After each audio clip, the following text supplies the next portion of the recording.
Les gens rejoignent notre affaire pour appartenir à quelque chose de plus grand qu'eux-mêmes et pour avoir un meilleur sentiment d'appartenance et se sentir plus utile. C'est la raison pour laquelle nous évitons autant que possible d'utiliser un jargon dans notre affaire qui a un effet réducteur, qui donne une impression de petitesse.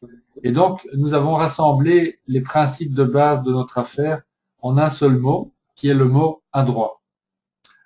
En rejoignant notre affaire aussi, d'ailleurs, la plupart des gens veulent bien sûr améliorer la qualité de leur temps, car tout le monde est concerné par le temps limité.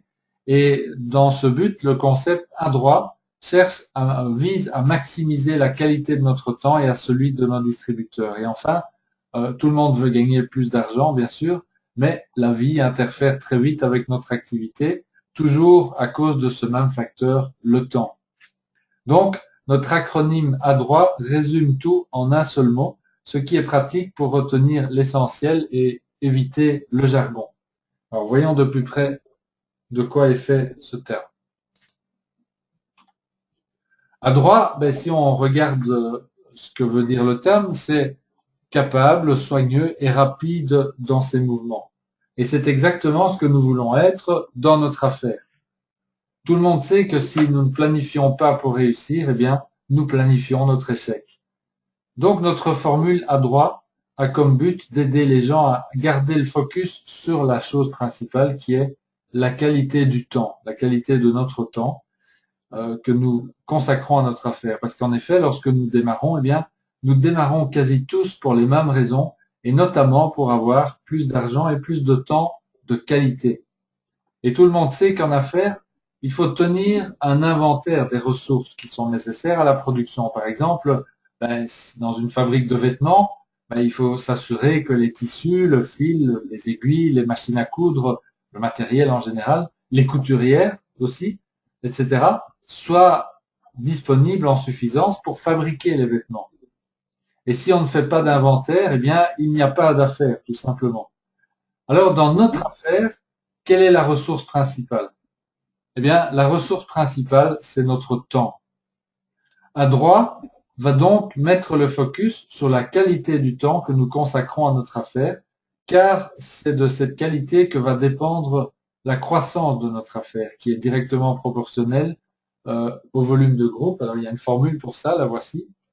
Vous avez donc le temps T, le Q représente la qualité de ce temps, et la qualité du temps est directement proportionnelle à la croissance de notre affaire, qui dépend elle-même de deux facteurs principaux, que sont la formation et la duplication, et c'est aussi proportionnel directement à notre volume de groupe, qui, bien entendu, génère le volume de commission.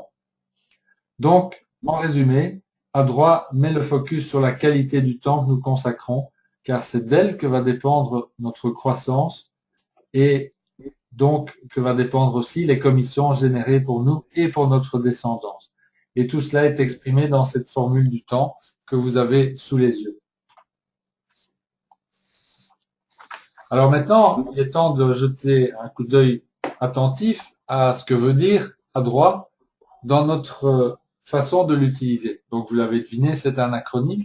Et la première lettre, c'est la lettre A pour attention. Voyons donc tous ces différents facteurs qui influencent la qualité de notre temps et donc la croissance de notre affaire. Quel que soit le nombre d'heures que vous décidez de consacrer à votre affaire, eh bien, il est vital d'y consacrer toute votre attention pendant ces heures-là.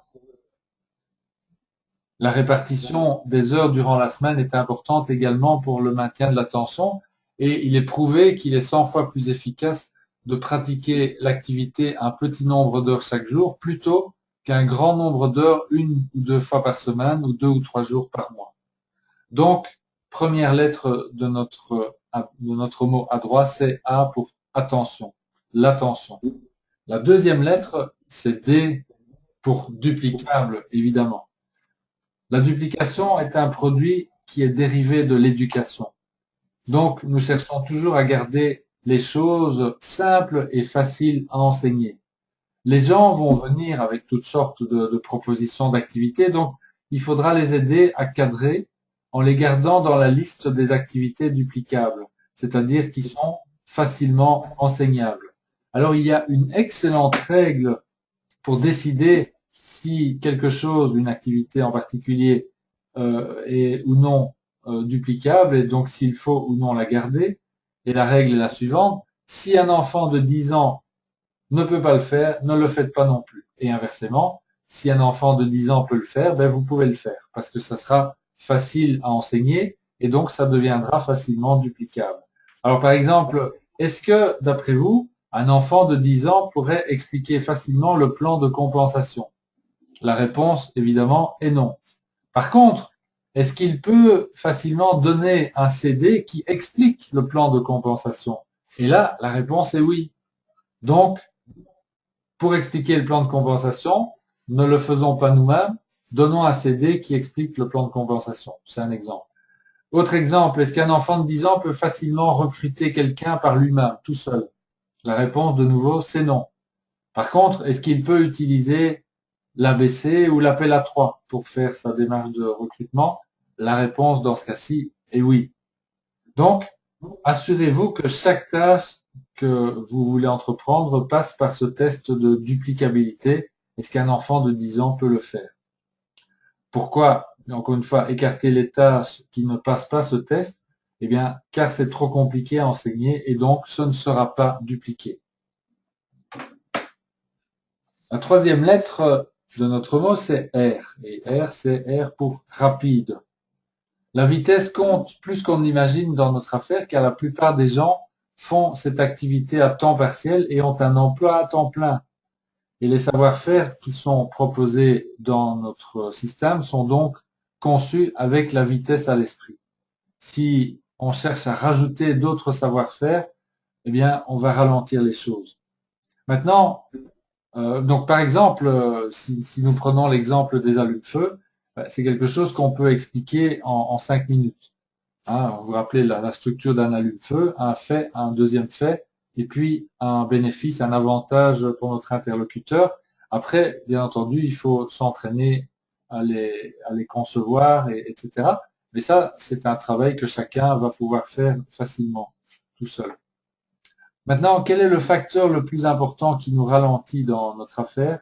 Ben, devinez, c'est l'ego. L'ego, c'est le plus grand vampire de temps. Par exemple, si votre nouveau distributeur vous appelle pour une question, ben, notre ego pourrait facilement nous entraîner, ou votre ego pourrait facilement vous entraîner à passer une demi-heure au téléphone pour répondre sous tous les angles à sa question ou à ses questions, etc. Mais ça, rappelez-vous, c'est pas effectif du tout, parce que on ne l'aide pas et on ne lui montre certainement pas l'exemple, qui est de consacrer l'essentiel de notre temps à la chose principale. Et quelle est cette chose principale? C'est de parler à des gens pour leur présenter votre affaire ou notre affaire. Donc, vous êtes celui qui doit aider le nouveau distributeur à rester concentré sur la chose principale, parce que la chose principale est la chose principale. Et quelle est cette chose principale? C'est de parler à des gens. Alors, la lettre suivante, c'est la lettre O, et le O est là pour le mot opérationnel. La plupart des gens sont stressés et à court de temps et vont donc chercher à se concentrer sur l'efficacité, c'est-à-dire sur le rendement maximum. Mais c'est beaucoup trop tôt parce que il n'y a pas encore de la part des distributeurs, a fortiori s'ils viennent de démarrer, il n'y a pas encore de maîtrise suffisante des savoir-faire pour être vraiment efficace. Il faut donc éviter, ne vous préoccupez pas de l'efficacité au départ, concentrez-vous d'abord sur être opérationnel, c'est-à-dire, et ça c'est très important, faire les choses qui fonctionnent et qui apportent des résultats, même si ceux-ci ne sont pas encore tout à fait au maximum de leur potentiel. Ça c'est vraiment vital ici, donc c'est de prendre évidemment les bonnes actions, ça c'est absolument capital, et puis de se donner le temps et la pratique pour qu'ils deviennent de plus en plus efficaces. Au fil du temps, notre expertise va elle-même s'affiner. Hein, rappelez-vous la première fois que vous avez fait, je ne sais pas moi, un Eulenfeu, ou la première fois que vous avez fait une présentation en public, vous avez été, normalement, vous avez, si vous êtes comme moi, vous avez dû vous trouver très mauvais. ou très mauvaise, mais au fil du temps, eh bien, vous vous êtes amélioré. Donc, vous êtes devenu de plus en plus efficace dans vos présentations. Eh bien, c'est ça l'idée de la notion d'opérationnel. Voilà. En plus, ce qui se passe lorsque les gens rejoignent l'affaire, ben, ils ont en général des journées de 12 heures, hein, si c'est comme la plupart des gens, c'est-à-dire c'est quoi une journée de 12 heures? Ben, c'est 8 heures de travail plus une demi-heure ou une heure de pause, ça fait 9 heures. Et puis alors il faut une à 2 heures le matin, une à 2 heures le soir pour faire les trajets entre le domicile et le travail. Et donc, le défi auquel ils sont confrontés, c'est qu'on leur demande de consacrer encore plus de temps pour développer leur affaire. Évidemment, ils ont une bonne raison et vous comprenez maintenant pourquoi ça ne marche pas s'ils n'ont pas cette bonne raison. Voilà. Donc, la seule chose à apprendre est d'apprendre à parler aux gens. Ceci est opérationnel. Donc, tout ce qui consiste à parler aux gens, c'est par définition une tâche opérationnelle. C'est CP, CP, CP, la chose principale qui est la chose principale. Et si vous restez centré sur cela, sur parler aux gens, et que vous enseignez notamment les allumes-feu, le principal est fait. En plus, plus tard, si vous devenez un bon coach, vous pourrez aussi aider votre nouveau distributeur à rester centré sur cette chose principale.